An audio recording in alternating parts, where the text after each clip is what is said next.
በስመ አብ ወልድ ወመንፈስ ቅዱስ አሐዱ አምላክ አሜን። የቅዱሳን አባቶቻችን የቅዱሳን ነቢያት የቅዱሳን ሐዋርያትና ቅዱሳን ሰማዕታት ጸሎት ከዚህ እንደሚከተለው ይቀርባል። የዳንኤል ጸሎት ምዕራፍ 9 በከላውዳውያን መንግስት ላይ በነገሰ ከሜዶን ዘር በነበረ አሻዊሮስ ልጅ በዳሪዮስ በመጀመሪያው ዓመት በነገሰ በመጀመሪያው ዓመት እኔ ዳንኤልስ በ70 ዓመት የኢየሩሳሌም ጥፋት እንደሚፈጸም እግዚአብሔር በነቢዩ ኤርምያስ የተናገረው ቃል በተጻፈበት መጽሐፍ ያለው የዘመኑን ቁጥር አወቅኩ። ማቅ ለብሼ በአመድም ላይ ሆኜ ስጾም ስጸልይና እለምን ዘንድ ፊቴን ወደ ጌታ ወደ አምላኬ አቀናሁ። ወደ አምላኬም ወደ እግዚአብሔር ጸለይኩ። ተናዝዤም እንዲህ አልኩ። ጌታ ሆይ ከሚወዱና ትእዛዝን ከሚጠብቁ ከሚፈጽሙ ጋር ቃል ኪዳንና ምሕረትን የምትጠብቅ ታላቅና የምታስፈራ አምላክ ሆይ ኃጢአትን ሰርተናል፣ በድለንማል፣ ክፋትንም አድርገናል፣ አምፀንማል፣ ከትእዛዝና ከፍርድም ፈቀቅ ብለናል። በስምም ለነገስታቶችና ለአለቆቻችን ለአባቶቻችንም ስለ ሀገሩም ሕዝብ ሁሉ የተናገሩትን ባሪያዎችን ነቢያትንም አልሰማንም። ጌታ ሆይ ጽድቅ ለአንተ ነው፣ እንደ ዛሬም ለእኛ ለይሁዳ ሰዎችና በኢየሩሳሌም ለሚቀመጡ ለእስራኤልም ሁሉ በቅርብና በሩቅም ላሉት አንተን በበደሉበት በበደላቸው ምክንያት በበተንህበት ሀገር ሁሉ የፊት እፍረት ነው። ጌታ ሆይ በአንተ ላይ ኃጢአት ስለሰራን ለእኛና ለነገስቶቻችን ለአለቆቻችንና ለአባቶቻችን የፊት እፍረት ነው። ለጌታ ለአምላካችን ምሕረትና ይቅርታ ነው፣ በእርሱ ላይ አመፀናልና በባሪያዎቹም በነቢያት እጅ በፊታችን በአኖረው በሕጉ እንሄድ ዘንድ የአምላካችንን የእግዚአብሔርን ቃል አልሰማንምና። እስራኤልም ሁሉ ሕግን ተላልፈዋል፣ ቃልህንም መስማት እምቢ ብለዋል። በእርሱ ላይ ኃጢአት ሰርተናልና መርገምና በእግዚአብሔር ባሪያ በሙሴ ሕግ የተጻፈውን መሐላ መጣብን። እጅግ ክፉ ነገርን በእኛ ላይ በማምጣቱ በላያችን በእኛ ዘንድ በተሾሙት ፈራጆች ላይ የተናገረውን ቃል አጸና።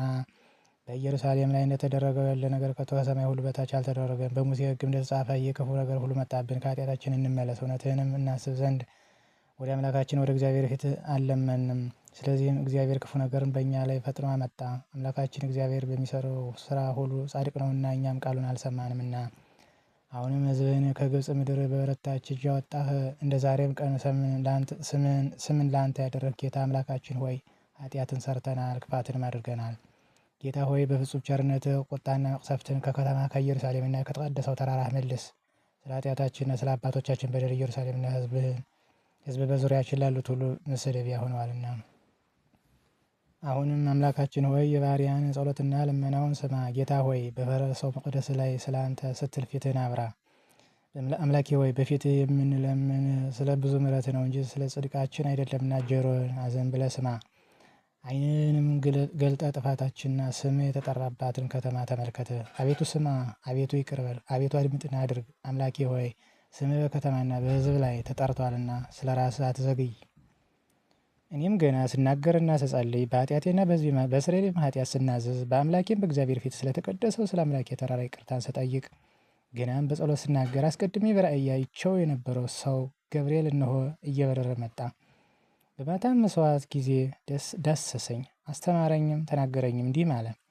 ዳንኤል ሆይ ጥበብና ማስተዋልን እሰጥ ዘንድ አሁን መጥቻለሁ። አንተ እጅግ የተወደድክ ሰው ነህና በልመና መጀመሪያ ላይ ቃል ወጥቷል። እኔም ነግር ዘንድ መጥቻለሁ። አሁንም ነገሩን መርምር፣ ራእዩንም አስተውል። አመፃን ይጨርስ፣ ኃጢአትንም ይፈጽም፣ በደልንም ያስተስርይ፣ የዘላለምንም ጽድቅ ያገባ፣ ራእይን ትንቢትን ያትም፣ ቅዱሰ ቅዱሳኑንም ይቀባ ዘንድ በሕዝብና በቅድስት ከተማ ላይ 70 ሱባዔ ተቀጥሯል። ስለዚህ ወቅ አስተውልም። ኢየሩሳሌም መጠገንና መስራት ትእዛዙ ከሚወጣበት ጀምሮ እስከ ንጉሥ ክርስቶስ ድረስ 7 ሱባዔና 62 ሱባዔ ይሆናል።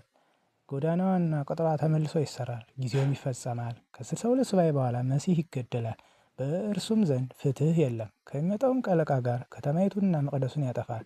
ፍጻሜውም በጎርፍ ይሆናል። እስከ መጨረሻም ድረስ ጦርነት ይሆናል፣ ጥፋትም ተቀጥሯል። እርሱም ከብዙ ሰዎች ጋር ቃል ኪዳን ለ1 ሱባዔ ያጸናል። በሱባዔው እኩሌታ መስዋዕቱና ቁርባኑን ያስቀራል።